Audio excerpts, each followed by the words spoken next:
Welcome back. We have a fantasy football week number 11 waiver wire transaction show. Some trades I'll make, some moves I'm looking to make, some guys I'll add, drop, trade for, trade away, all those good things. Hopefully you guys enjoy this video. If you enjoy fantasy football content, be sure to subscribe for more future videos, and let's get into it. The first one's an easy one, but I feel like I'd be doing people a disservice if I did not say this. It's kind of like the free space on the bingo board, whatever it's called. Anyway, add A.J. Dillon. No surprise. I mean, of course, Aaron Jones has a sprained MCL. I would expect he misses at least the next 2 games because the Packers have a bye in 3 weeks, so it makes sense that A.J. Dillon will probably be the featured back the next 2 games here for the Packers. And A.J. Dillon with a starter's workload is very interesting. He had a great week last week, getting over 20 carries. They used him in the receiving game.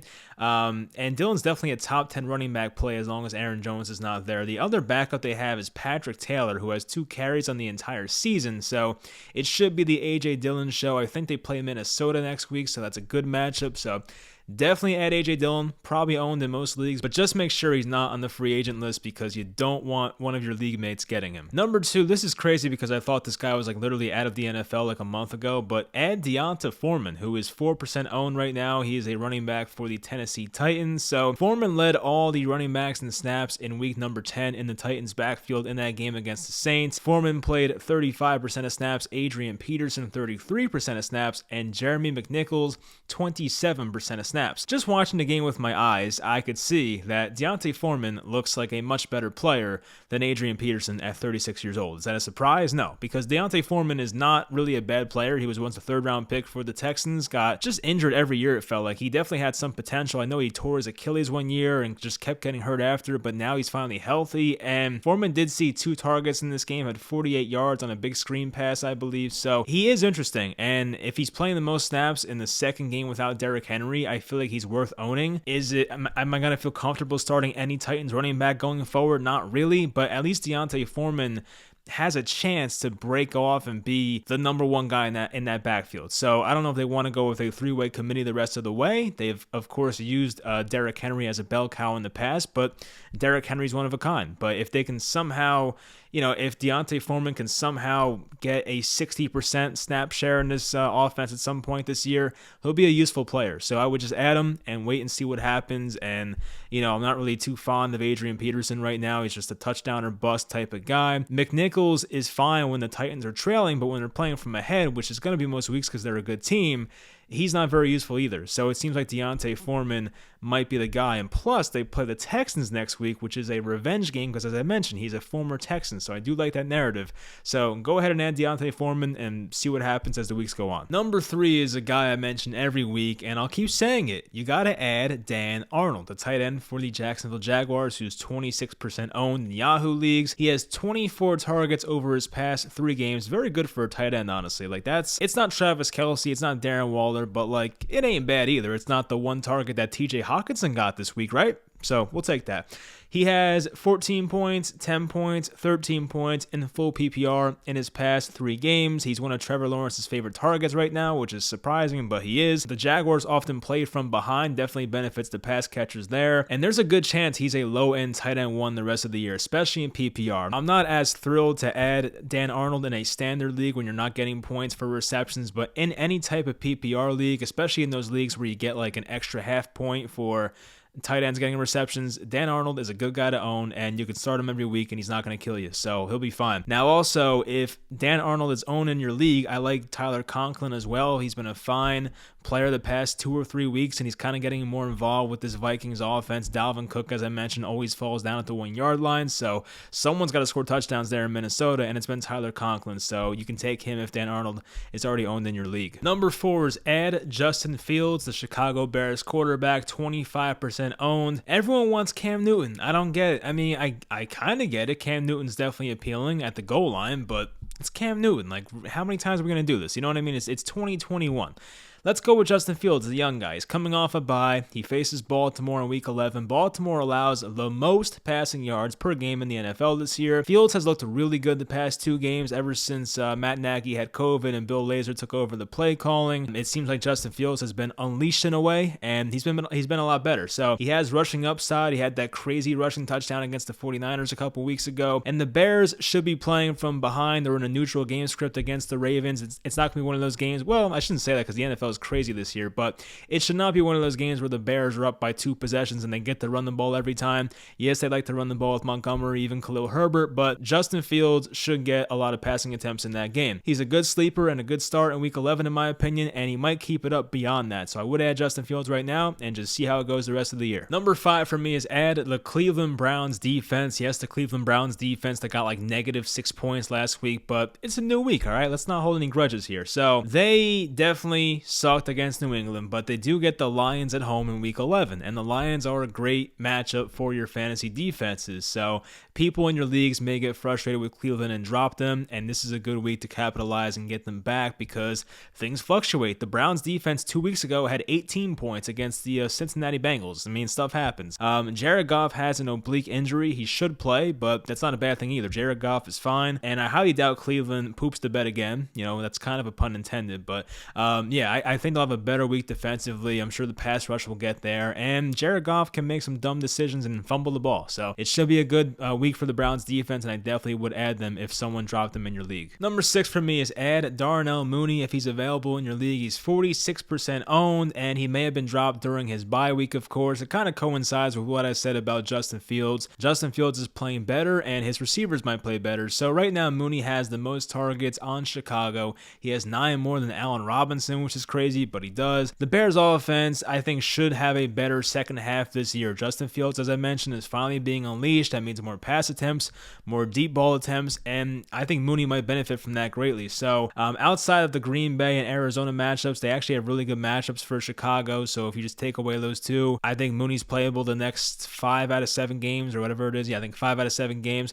So I would definitely look to play him. And Mooney's talented. He can beat you downfield. He's a good receiver. He was definitely hyped up coming into this year for a reason. If Justin Fields improves, it's going to coincide with Darnell Mooney having a big second half as well. Number 7 for me is trade Cole Beasley if you have him. Not only does he have a rib injury that's bothering him the past couple weeks, but his performances when he's having down games definitely coincides with Dawson Knox being in the lineup. When Dawson Knox has played, Cole Beasley has not been the same guy. When Dawson Knox had his best games in weeks 4 and 5, Cole Beasley had a combined 3 catches in those 2 games. Definitely not good. Then, of course, Knox broke his hand. He was out for a bit more. And when Knox was out in weeks 8 and 9, Beasley had 18 catches in 2 games. I believe that a lot of what Cole Beasley does is over the middle of the field stuff, obviously, and that's kind of what Dawson Knox is going to be. So with Dawson Knox back in the lineup, it's going to affect Cole Beasley. And Cole Beasley, once again, had a down week in week number 10. And he's dealing with the injury. So there's a lot of mouths to feed in Buffalo right now. Emmanuel Sanders, Stephon Diggs, even Matt Breida now, which is crazy. I mean, there's a lot of guys. If I can trade Cole Beasley to a person who values him as a high-end wide receiver 3, I would do that because I think Cole Beasley may have some inconsistent weeks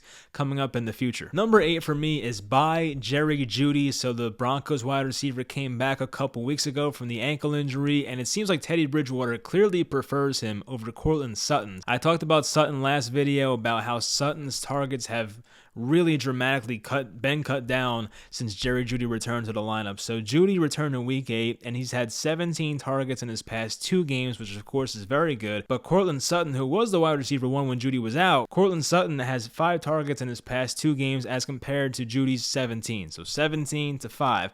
Judy's obviously the wide receiver 1 in that offense. He has not had a blow-up game yet, and you could probably still buy him for relatively cheap from the Jerry Judy owner. I especially like him in PPR leagues. He has a safe floor there, and he could be a wide receiver 2 the rest of the way. Jerry Judy is insanely talented. We saw last year in the second half, he had some big games with Drew Lock even. He was catching slants and taking them to the house. So Jerry Judy could be a big second half player, and I'm looking to buy him right now in my fantasy leagues. Number 9 for me is one that I had last week, but it's trade for Saquon Barclay. The Giants are coming off a bye.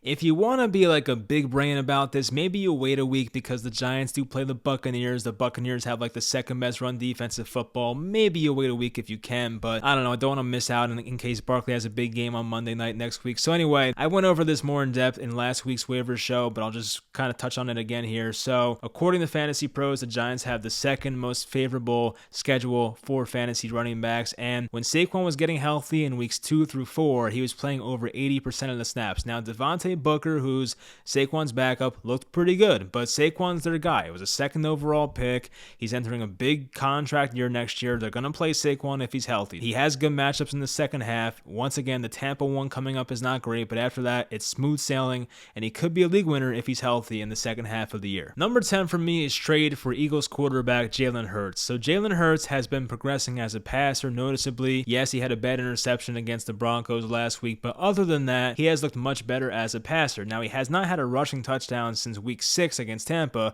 when he had 2 rushing touchdowns. So this is a good buy low opportunity for Jaylen Hurst. Jaylen Hurst has not exceeded 20 fantasy points in the past 3 games, and his manager may be getting a bit impatient right now. So I would definitely make a play for Jaylen Hurst because he has a great schedule the second half of the year. So he plays the Saints upcoming this week. Not a good matchup, kind of like Saquon, but the rest of it is smooth sailing once again. So he plays the Giants, the Jets, has a bye, then plays Washington, the Giants, and Washington in the playoffs. Once again, Washington, who is terrible in their secondary, the Giants, who are getting better on defense, but you can beat the Giants, and Washington again. So he can win you a fantasy playoff matchup. He can hopefully win you the damn league. So he's a guy worth trading for. Once again, he's had a few down weeks in a row for Jaylen Hurts' standards, and if you're going to buy him, right now is the time to do it. So with those matchups, and especially him not rushing for a touchdown in the past few games, you can buy him relatively low right now, and that could be a great buy low opportunity. Number 11 is one that was pretty easy to see coming. I told you guys don't pick him up, but drop Deshaun Jackson. There's no point here. He caught one pass last game, or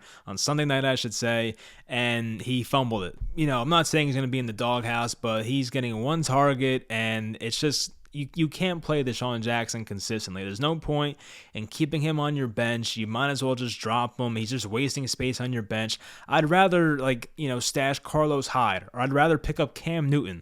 And, I'm not too fond of those guys. You know what I mean? Just keeping Deshaun Jackson on your bench, who's like the 4th wide receiver option, or 3rd, I guess, on the Raiders. Well, 4th if you put Darren Waller in there. It's just not worth it. Just drop Deshaun Jackson. Yes, it's a big name. I get it. Deshaun Jackson was great for a while in fantasy, but those days are over. Time to move on and get him off your team. And lastly, number 12 for me is sell all Bills running backs. Of course, the split with Devin Singletary and Zach Moss was not very fun to begin with, but now Matt Breida has made his way into the party here, and it's more of like a 40-40-20 type split now. It's just not worth, giving yourself a headache over not knowing which guy to start. Yes, they all had a good week against the Jets, but it's the Jets. They don't play the Jets every week, unfortunately. So if I can just cut bait with Zach Moss and trade him to a guy who values him as an RB2, or cut bait with Singletary to someone who values him as a high-end RB3, I would do that. I don't really see the point. There's going to be weeks where Moss or Singletary do well, but it's just going to be impossible to predict it. And now with Matt Breida working his way into the backfield, it's just not worth it. And you may be thinking to yourself, well, Matt Breida may have came in garbage time. Well, no, Matt Breida had some early touchdowns for that team. So Matt Breida was playing early in that game. He was a part of the game plan. And if I own any Bills running backs, I'm trying to get out right now while I can. So that'll do it for this video. Hopefully everyone enjoyed. Leave in the comments any questions about fantasy you guys have. I'd be glad to answer those. And I will talk to you guys for the Start Sit show on Friday.